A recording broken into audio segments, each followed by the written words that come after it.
Hello and welcome to Confidently Wrong, a show by regular dudes talking with confidence about content we have no right to speak about with any kind of authority, but do it anyway. I'm Wesley Nakamura, and as always, I'm joined by Mike Smith, award-winning director Brian Redondo, and Savon Jones, aka Captain Vonnie. This is episode 23, and on today's show, we talk about the season finale of The Falcon and the Winter Soldier. I'm confident that it's going to be the best show you've ever listened to, and well, hey, if it's not, you can always ask us for a refund.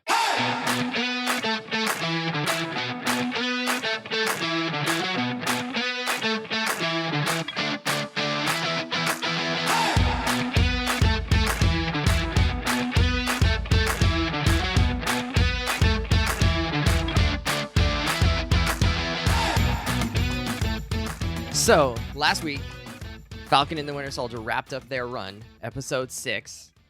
Let's talk about the episode itself first. So a lot of things are kind of wrapped up. Some things are still left open, which is great because that leads them into whatever they're going to do with U.S. Agent, whatever they're going to do with Bucky and with Sam and with what's-her-face? Sharon Carter. The power. Agent What's-Her-Face. Agent What's-Her-Face. I don't know. I just can't get around her. She's not that exciting for me. No, Anyways. she's not. How do we feel about just the episode itself? Savon, I want you to lead us off. What was your thoughts coming out of that episode? Yeah, It's not going to you because you're black on this one. Jesus Christ. I gave you great to snatch defeat from the jaws of victory. I might have done that last time. Wow. Might have done that. No Like monolith. you swung hard to the left last time, then hard to the right this time. You overcorrected. We're still in the ditch. I'm loving it. Crawling out of Same ditch. outcome. Right. Cringe to the max. Nah, I think looking at the last episode, I overall enjoyed it. Like how do I put this? You don't sound like it. Yeah, no Because one there ever was said I specific- enjoyed it. How do because- I put this? Yeah. Yeah, because honestly, a lot happened in the episode, and Yeah. part of me still thinks that they probably could have gotten away with making it maybe just one episode longer, just because some Or of the stuff, I cutting think- out like 2 plot lines. Sorry, continue. I mean, I think that stuff could have just, yeah. So I think that the last episode clearly suffered from the rewrites that they had to do. I think the fact they had to rewrite so much of the Flag Smashers arc, and that comes to an end, clearly, like the stains in that regard showed, and that I don't did know if take away that's from the confirmed. episode. Just to say that before you continue, I've Mhm. been unable to find confirmation that there were significant rewrites, but it does make sense. Continue. Yeah. I mean, yeah. So with the Smack Smashers, there was that. So in the end, they were never really super compelling. So I was less interested in the resolution of their story. But what made me love the episode was just everything else that happens. Anything that involves Sam with his community and people, I always enjoy that. Everything involving Elijah, like that entire story is just sick. That scene legit made me like I shed like 2 fat tears. 'Cause I was like, yo, this is. Not his name. Is it? What? You mean Isaiah? I'm Did you say sorry. You know, Elijah? I'm thinking who's of Elijah? Jesus Elijah's the Some biblical no, name. No, Elijah's the grandson. Okay. Who's Because the gonna be grandson's also a shield. Also Yeah. biblical. Yeah. Yeah, Yeah, he's also also he will be a Captain America. yeah, he's a young Avenger. He's Patriot. Sorry, that's why I Yeah. mixed the two up. Yeah. So yeah, Isaiah and yeah. So Spoilers, guys. Thanks a lot. sorry Well, for it's young in the Avengers comics. fans. Yeah, it's- Y'all will be okay. Thanks a lot, Wes. I spoiled it again. No, but I really enjoyed that. I enjoyed Sam really just getting to go out and be like Captain America. Like that bit, I just loved all of that. We've established that Sam doesn't have hands, but I just love that he's still like a really just dope hero. I loved his speech to, what was it, the GRC that they called themselves? Oh god. Oh, yeah. Yeah. The Oh, monologue. Mike didn't like it. Oh, my I enjoyed God. it. How long was that? It was like a 5-minute monologue. Yeah, It was stupid. turn up on him. You got to Oh say my- it explicitly. Yeah, turn up on him. Wait, what do you mean he doesn't have hands? Because every single fight scene was just amazing, and like the way he was able to like use the Historically. rockets and the wings, like that was pretty awesome. I Sam don't know, is I a really dug saver. all the fights. He's like someone who's good at saving and rescue, which is cool. I like that. Sam is not someone who says, hey, yo, put work on this dude. Because we talked about this. Sam has like over 5 in all of his hand-to-hand fights.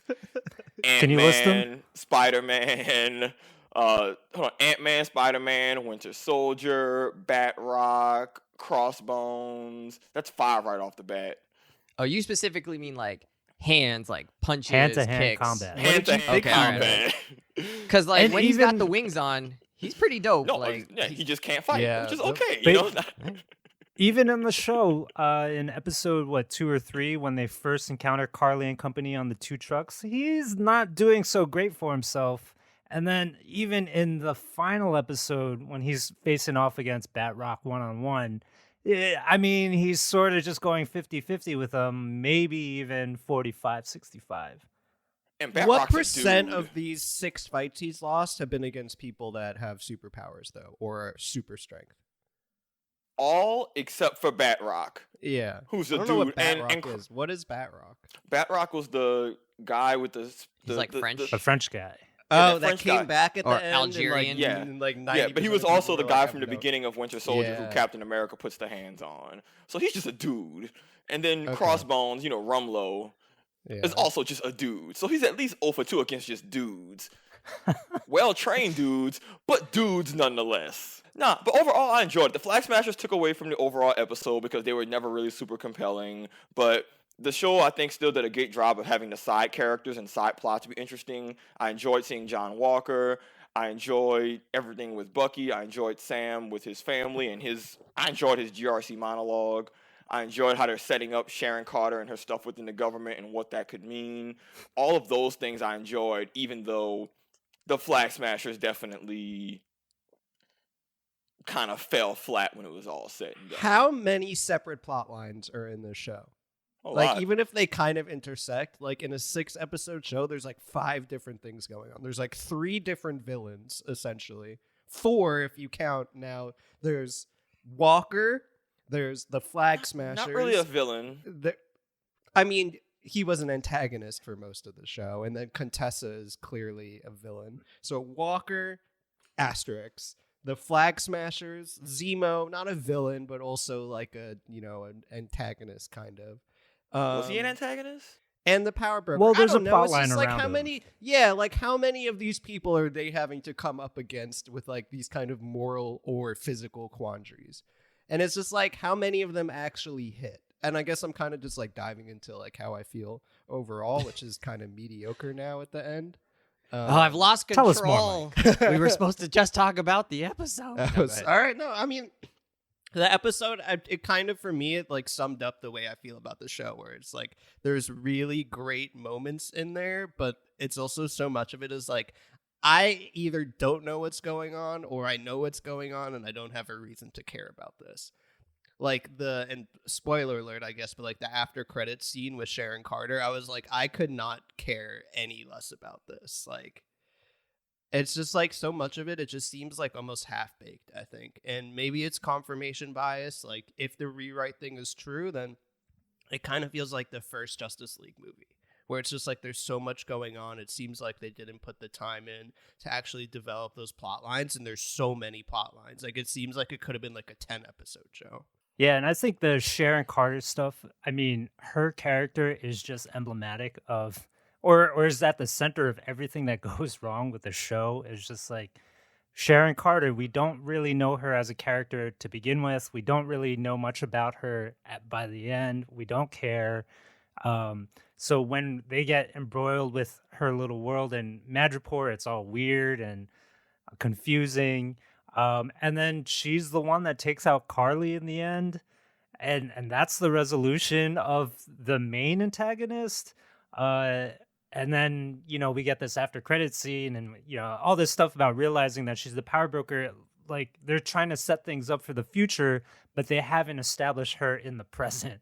Yeah. And so we don't get a reason to really be invested into that storyline. So anytime that her character kind of entered the plot line, it just muddied the waters and kind of took me out of the show. Was her first appearance in Civil War?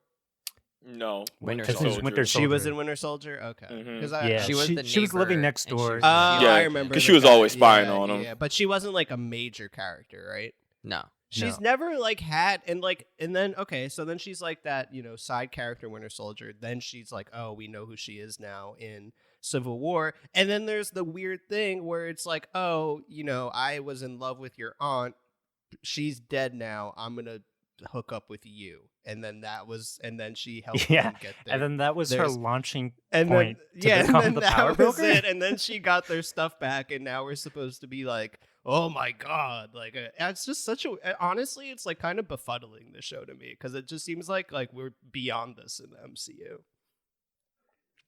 I thought the things that they did well in this episode were like the Isaiah Bradley sort of Yeah. moments that he had. And even though it was maybe what's the word when it's like something's too sweet, like treacle or whatever, but I was trying to break out a good word. SAT word. Yeah, I don't know that Tell word. us Yeah. more. Literally never heard that. No? You could be No. making Alright, well, stuff up. Let's But, I'm just You gonna mean confidently use it. saccharin? Maybe saccharin. Maybe that's a good word. I don't Yeah, know maybe these it was- words. the show was too saccharin in those moments, but I thought it worked well.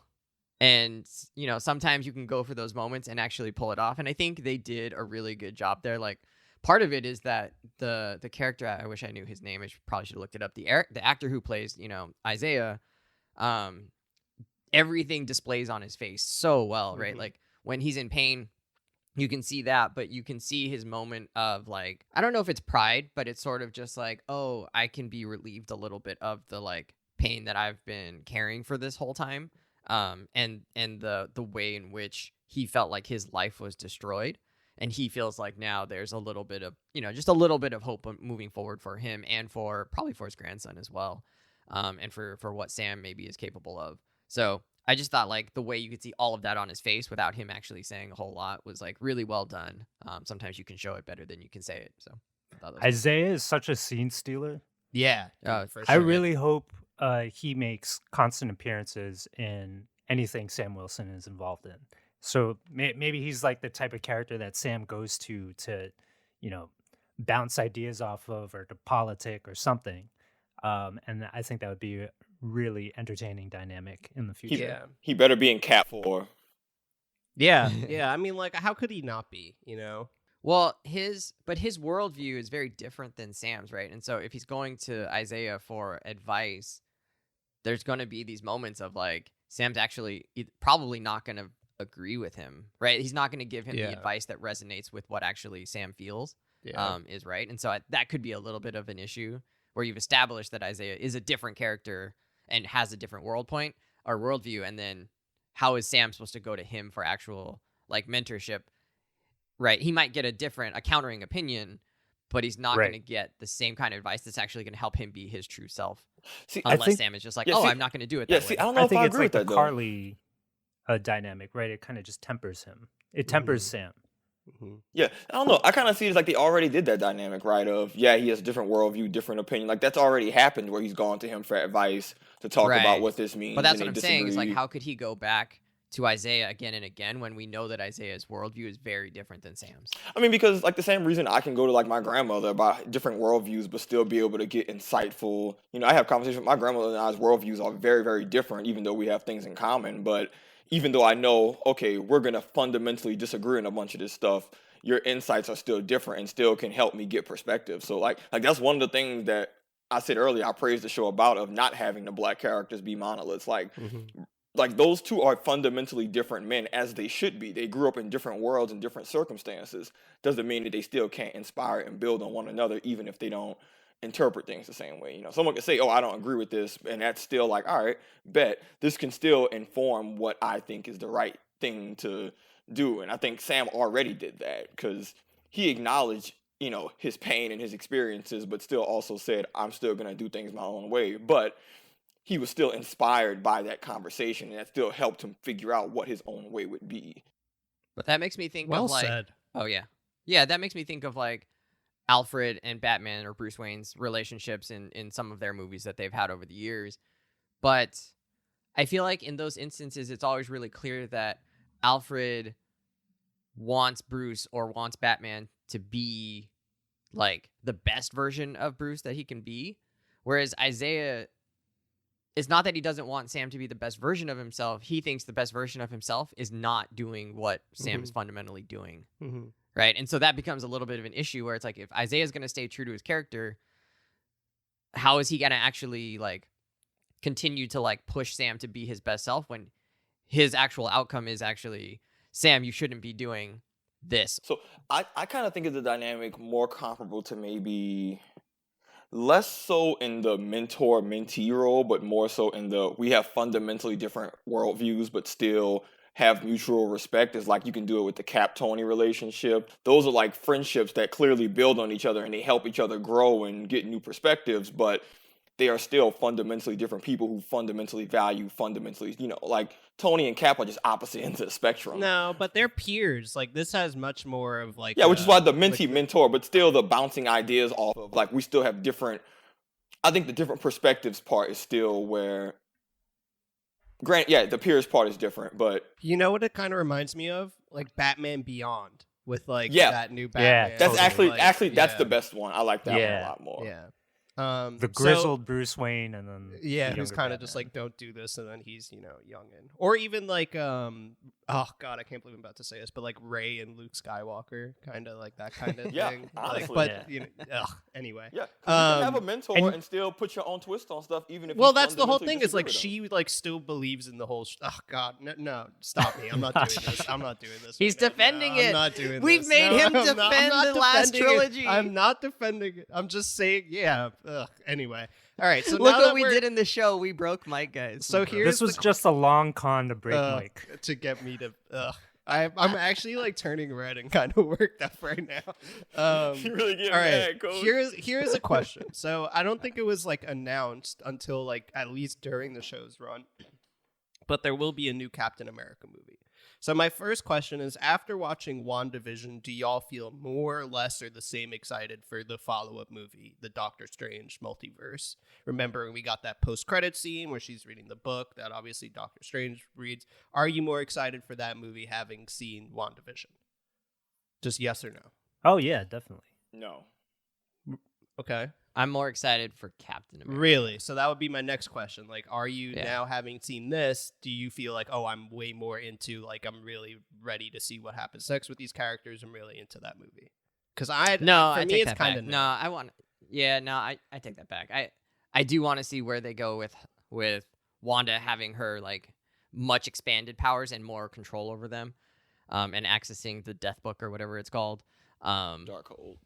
The Darkhold. So, yeah, no, you're right. I think how they set that up at the end makes that really interesting, right?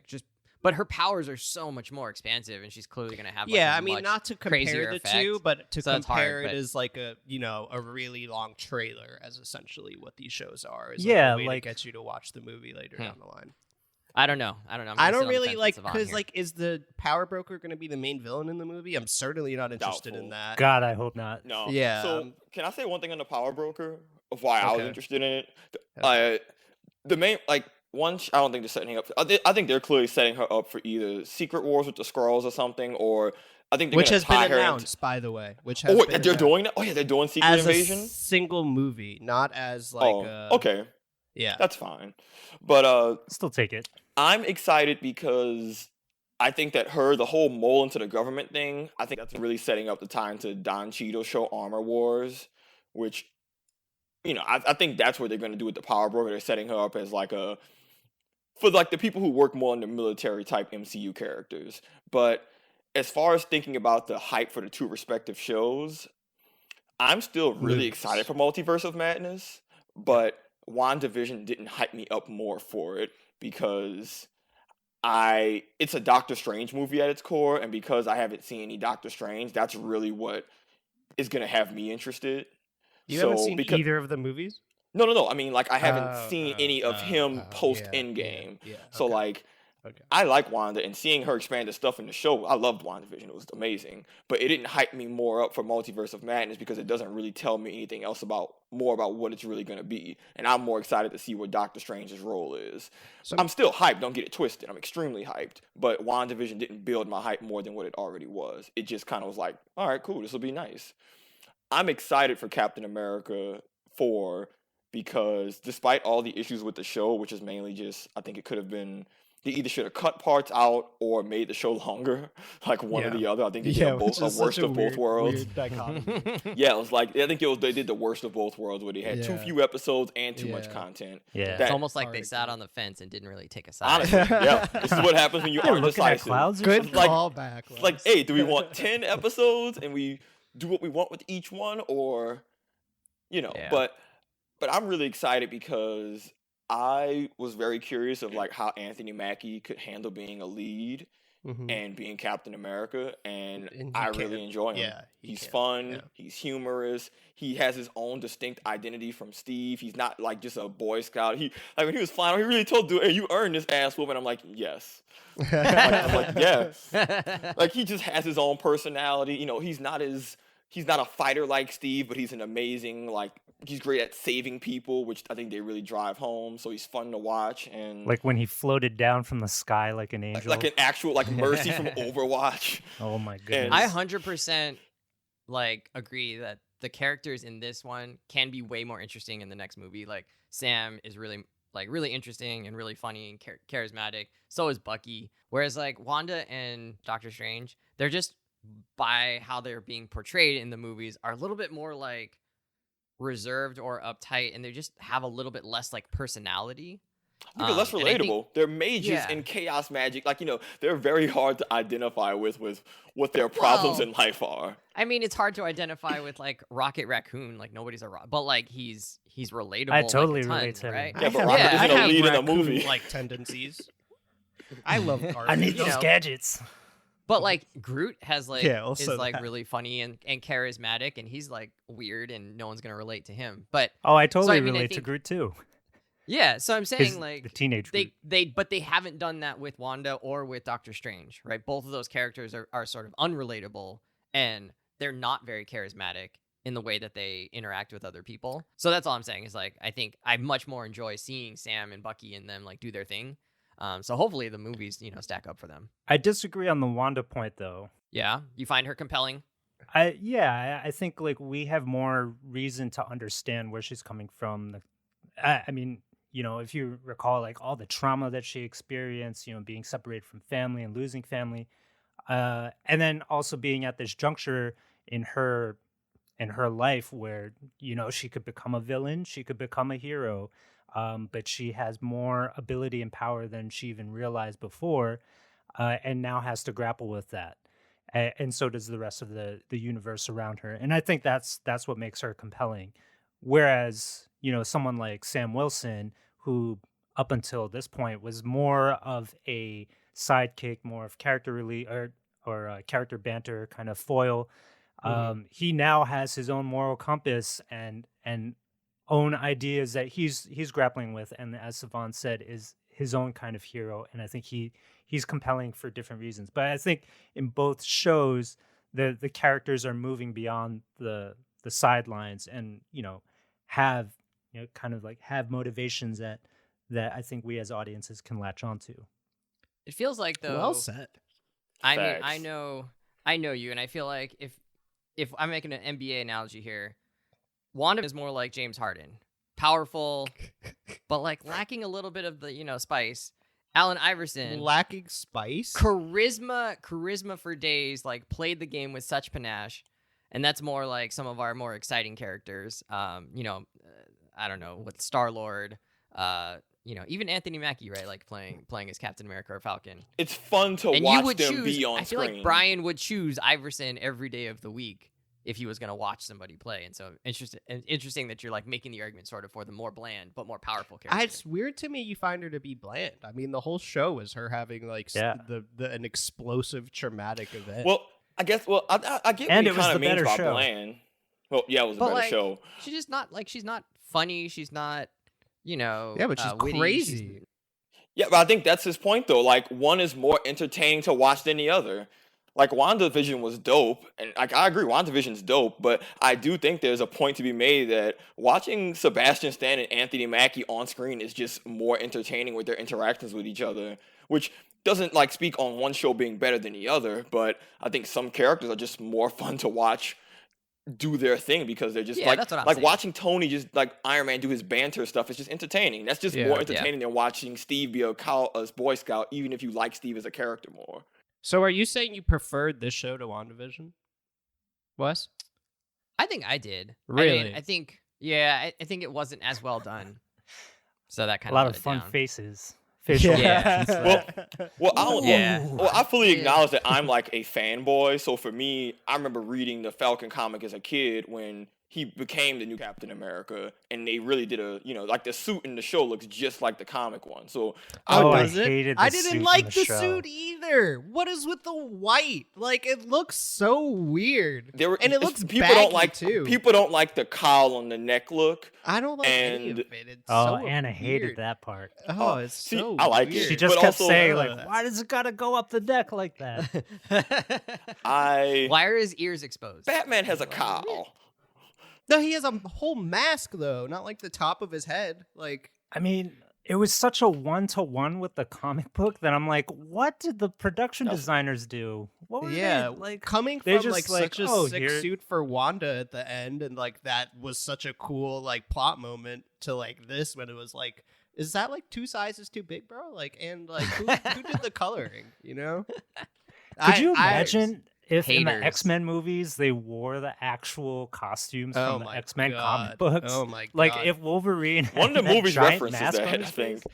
First Class, they had that, right? They had like comic accurate. Yeah. Point is, I will openly admit that for Falcon and Winter Soldier, even though WandaVision as a whole was probably better, I will openly admit that the fanboy moments for me as a longtime MCU stan were enough for me to ignore some of the lacking parts of the show. Like, but I openly own and admit that bias because I got to have my Black Captain America show, so I'm very easy to satisfy in this regard. Yeah, the stronger parts of the show were really good, to be honest. Yeah, really high peaks and really low lows. The lows were low. Yeah. Which is just strange. Like overall, it's just like kind of like having reflected on it, it's just like kind of weird to me. And that's why I think it's kind of like a Joss Whedon Justice League kind of vibe where it's like I can get down with that. I don't disagree with that. So let's wrap it up then. Yeah. What is, like, last word for all of you? Let's just take it on a more positive note. I think what was something that you liked that the series did overall, or where you think it's going? And then we'll just close up there. I think we've done a lot of complaining about the things that they've positive fallen notes. short on. We're on Yeah, man. episode 27 of this show, and you're talking about positive notes. We talk about practice? I love the world building with the show. I'm always a fan when they can find ways to really show that the MCU is interconnected. I love the Wakandans. Zemo was probably one of my favorite characters. They made him seem like a major antagonist, and instead he was a really great, just philosophical foil. Even the bit about him admitting, like, showing admiration for Steve, saying that he won't kill Bucky, and not killing Bucky when he blew up the rest of the super soldiers. You know, and they're setting him up for Thunderbolts. Loved Zemo, loved the world building, loved all of the references, all of just like the Isaiah Bradley story. I enjoyed how they did the side characters in the MCU, despite the Flag Smashers being just thoroughly forgettable and uninteresting. Yeah, I'm not going to reiterate what Savon said, but like there were moments of the show that worked, and Savon listed them well, and I think those parts were really good. But sadly, like the bad parts of the show weighed down the good a lot. Yeah, there was a good Polygon article that talked about how the villains on the show are being developed a little bit more than they have in the past in the MCU. It's sort of like very stodgy, unrelatable villains that just die in the end. In the show, they have motivations that they dwell on a little bit more, and you can kind of understand their worldview, particularly for Zemo, particularly for Carly, I think is interesting. Contessa, wherever that goes, I think that's also interesting, and kind of like the duality of John Walker, U.S. agent. He was kind of an antagonist and kind of a good guy. I'm not really sure at this point. So I think those kind of developments, that kind of like the maturity of villains in the MCU is an exciting prospect. Oh, definitely. 100%. All right. Well, let's go ahead and wrap up there. Go ahead and hit us up on our socials at confidently_pod on Twitter and Instagram. Leave us a comment. Go ahead and listen, subscribe, tell your friends about us. We would greatly appreciate it. Have a great one.